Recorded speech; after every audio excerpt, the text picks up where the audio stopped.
Qur'aana keenya nuuf laate jireenya dhandhamaa qabu fadhii teenyaaf dangaa godhe isa lugamaan nu qabu qaroomina hin shaaramne kan baraan baratti darbu keenya ta'uuf hin farsine alagaa huragaa qabu jaarraa darkii eejiisanii gaafa addunyaan dukkanaa nu islaamni qur'aanani harka qabna qaroomina lammiin ingilizii tokko Toomas maqaansaa yoo feete je'ee barnoonni islaamaa dhufte akka ji'a ifte jaarraa jiddu galeessaa san kan Awurooppaan dukkanoyte dhufe barnoonni islaamaa Awurooppaadhaaf ifa laate dhufe ilmi shari'aadhaa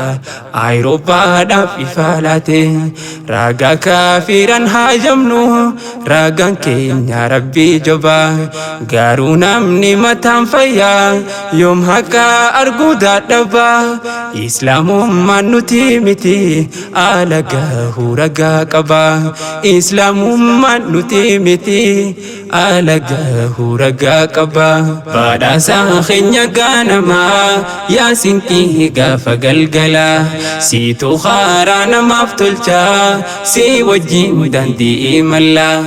amantii abunaa Adam kennatu yaa islaamummaa siituu tolchaa jiruu namaa si bareecha hawaasummaa siituu tolchaa jiruu namaa